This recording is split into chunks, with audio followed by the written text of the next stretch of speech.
오늘은 예수님께서 부활하신 부활절기의 주일입니다. 말씀의 제목은 부활의 능력입니다.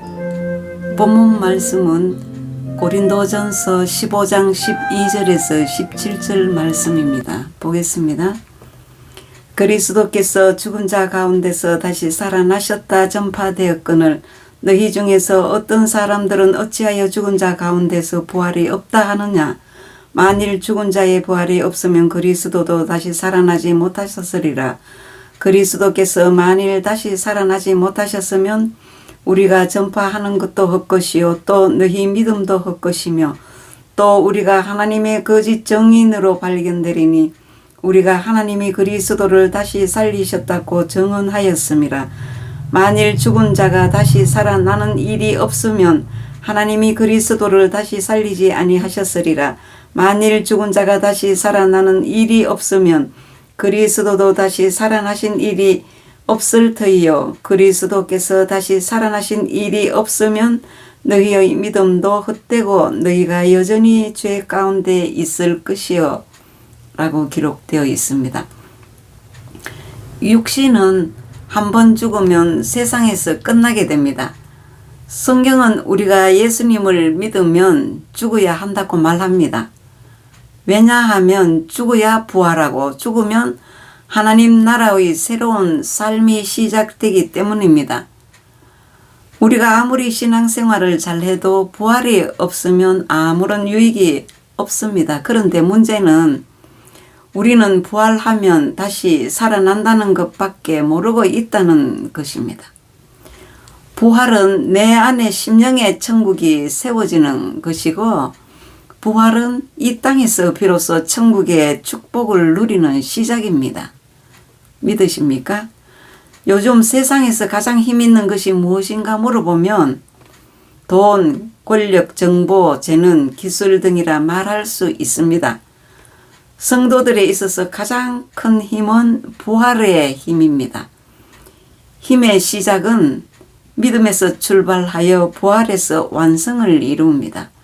마태복음 16장 25절은 누구든지 제 목숨을 구원하고자 하면 잃을 것이요 누구든지 나를 위하여 목숨을 잃으면 찾으리라. 죽음을 뛰어넘는 이것이 부활의 힘입니다. 육신이 죽었다고 생각하니 세상에서 가장 무서운 죽음도 무섭지 않습니다. 오히려 자신의 목숨을 바쳐 하나님의 선을 행하는 것을 더욱 기뻐합니다. 부활의 모습은 부활이 무엇인가 물어보면 다시 살아나는 것이라 말하죠. 부활의 모습이 어떤 것인가를 물어보면 대답하지 못합니다. 세상에서 가장 무서운 사람이 누구입니까? 돈, 권력, 힘 있는 사람 아닙니다. 너 죽고 나 죽자는 사람입니다. 오늘날에는 이슬람 교도들이 폭탄을 몸에 두르고 신을 위한다는 명목으로 자폭합니다. 이들보다 더 무서운 사람들이 있습니다. 누구입니까? 부활의 힘을 가지고 있는 성도들입니다. 세상은 너 죽고 나 죽고 함께 죽자는 것이기 때문에 그들의 죽음에 두려움을 심어주면 죽지 못합니다. 그러나 기독교는 신을 위한 죽고자 하는 모습은 비슷하지만 한 가지 더 너 살리고 나 죽는다는 타인을 위한 사랑의 죽임이기 때문에 막을 방법이 없습니다. 전혀 없습니다. 성경에는 부활의 모습이 여러 곳에 기록되어 있습니다. 바로 부활의 신앙을 가진 모습들인데 나열해 보겠습니다. 첫째, 모세의 모습입니다. 출애굽기 32장 31절에서 32절입니다. 모세가 여호와께로 다시 나아가 여짜오되 슬프도소이다. 이 백성이 자기들을 위하여 금신상을 만들어 사오니 큰 죄를 범했다고 했습니다. 그러나 이제 그들의 죄를 사하여 달라고 모세가 간구를 합니다. 그렇지 아니하시오면 원하건대 주께서 기록하신 생명책에 내 이름을 지어버려 달라고 간구합니다. 이것이 부활의 신앙입니다. 모세의 부활의 신앙 여기에 기록되어 있습니다. 그리고 두 번째 스데반의 모습입니다.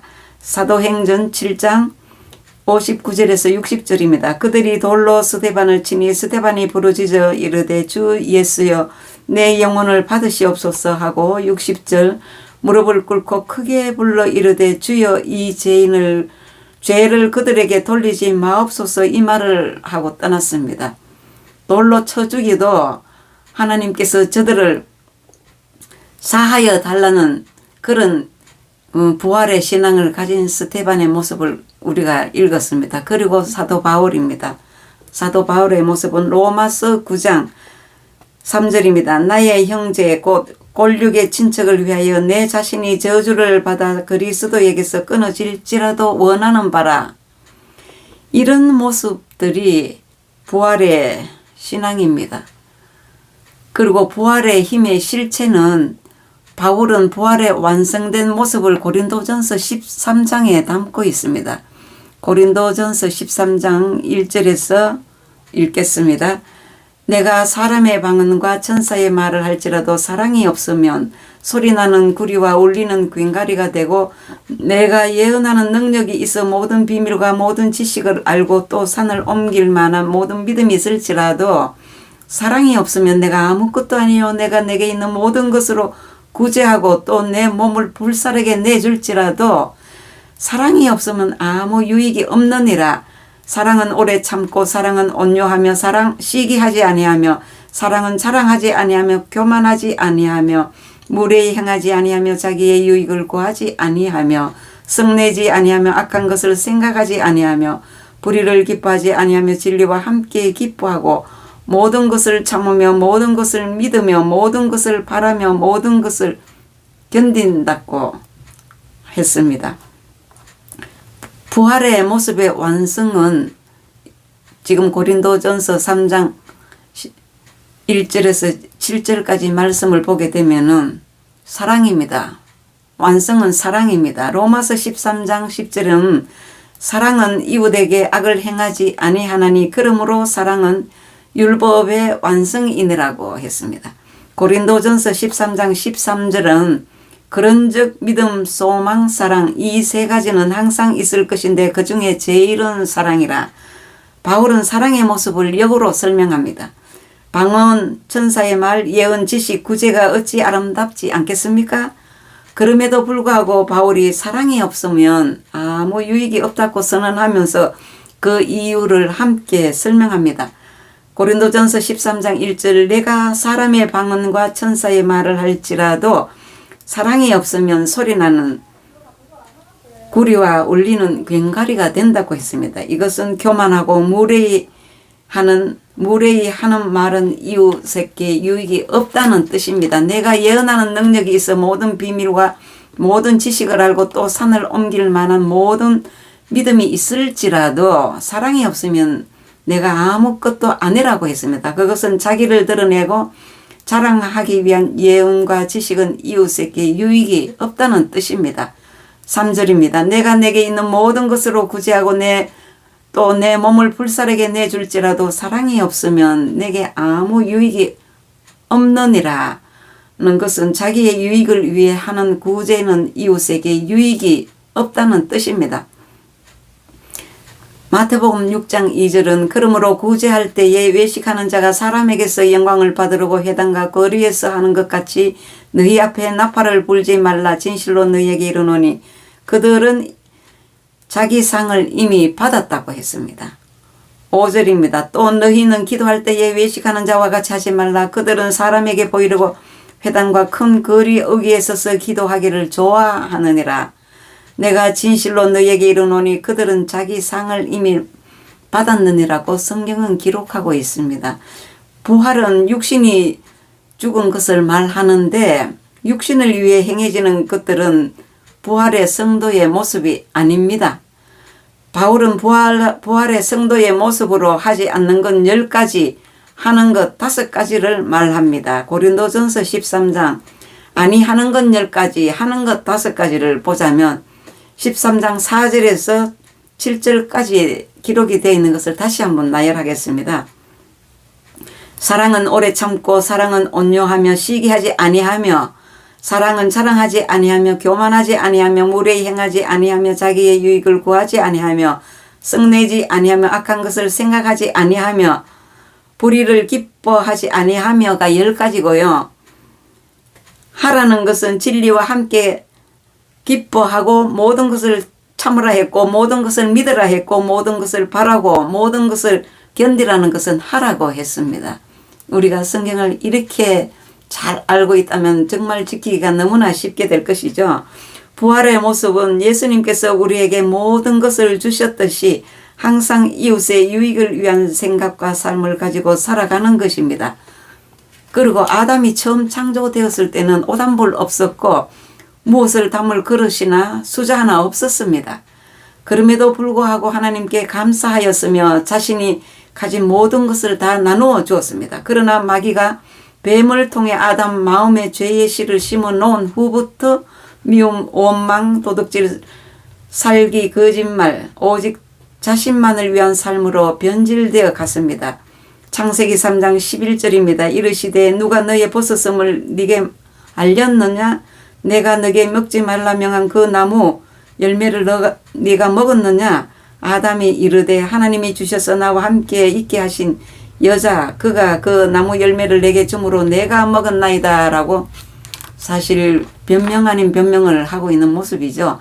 오늘 우리가 맞이하는 부활은 우리 육체를 진짜로 십자가에 못 박아 죽이고 다시 살아나는 육체의 부활이 아닙니다. 마귀가 아담의 마음 안에 심어 놓은 죄의 씨를 죽이고 하나님의 형상으로 마음을 다시 새롭게 만들어 아담의 처음 고백을 회복하는 것입니다. 창세기 2장 22절입니다. 여호와 하나님이 아담에게서 취하신 그 갈빗대로 여자를 만드시고 그를 아담에게로 이끌어 오시니 아담이 이르되 이는 내 뼈 중에 뼈요 살 중에 살이라 이것을 남자에게서 취하였는즉 여자라 부르리라 하니라. 그 이러므로 남자가 부모를 떠나 그의 아내와 합하여 둘이 한 몸을 이룰지로다. 아담의 이 고백은 아내가 자기 자신이고 이웃이 자기 자신이라는 고백입니다.